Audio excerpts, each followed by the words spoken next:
Welcome back. This is the Doctor of Love, Julia, and I'm here again with Natalie from Marriage by Natalie in Kyiv, Ukraine. And I'm here to ask her a question about matchmaking and how does she advise the men versus the women? What kind of advice does she give to each group of people? Well, most of it is like a different avenue for men and the women.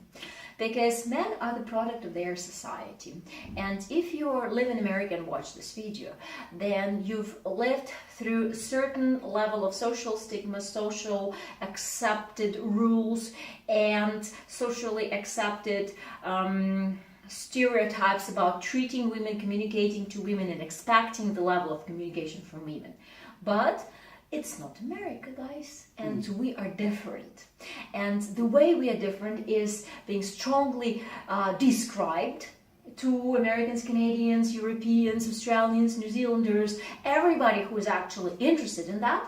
And each guy needs his coaching plan, because they are different personalities, they are different social types and different communicative skills. So some guys need to be advised to talk more, some to talk less. Of course, so very personalized service, guys. Yes, and generally there is one big thing I want to mention here is, in the American society, women have overdone it with the sexual harassment, I would say.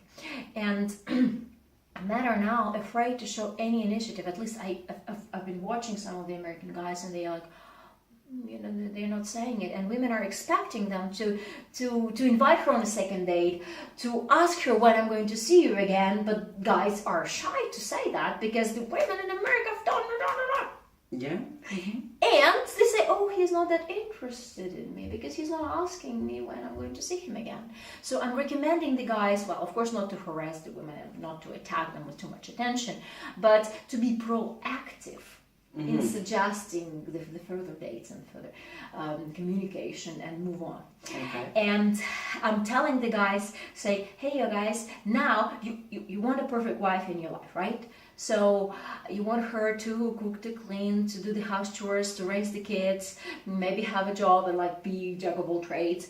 Then work hard, because actually these are the guys who benefit more when they are married. Yes. Mm-hmm. Right? Yeah. So in order to have that, you need to work hard before you get married.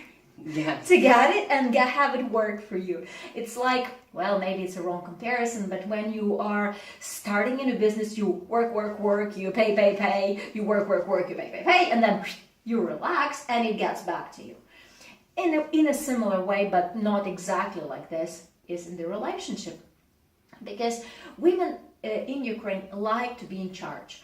They like to care for the guys. Sometimes they are overdoing it in terms of like making the small decisions and leading on with small stuff. And the guys, oh, I feel like I'm not man enough or so.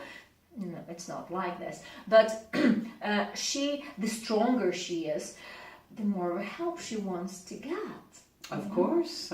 The more money she makes, the more ready she is actually to leave that behind and start a new life. But you need to get to her heart.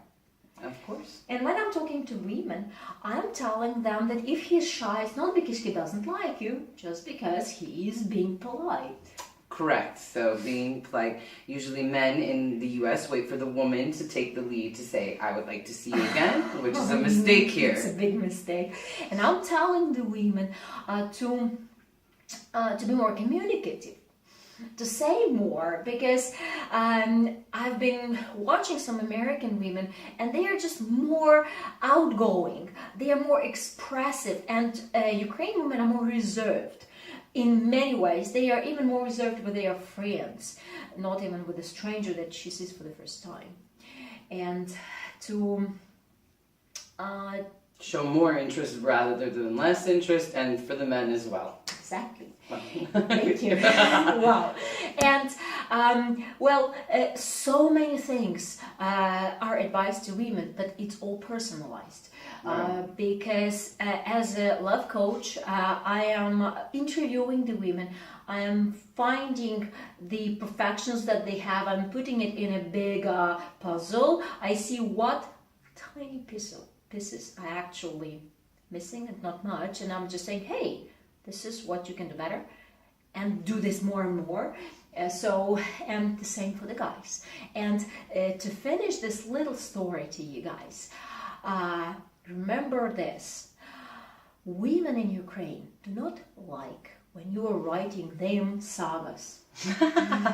Okay. They don't want your letters. The 99.9% of them want to meet you personally. Of course. And for those gentlemen who think letters are enough, no. You need to be brave, come here and meet the women in person. The sooner you actually pack your suitcases, the sooner you come here to meet the woman, you can get, like as they say, 1001 nights in it. Check us out the story. Yes, right? Exactly. Because they want to hold your hand, they want to see your eyes, they want to smell the perfume you have, they want to touch you they want safely. To feel the chemistry. Yes, and this is number one important thing. And continue watching our videos. Continue watching Julia because she knows what she's talking about. All right, and thank you, Natalie, and subscribe.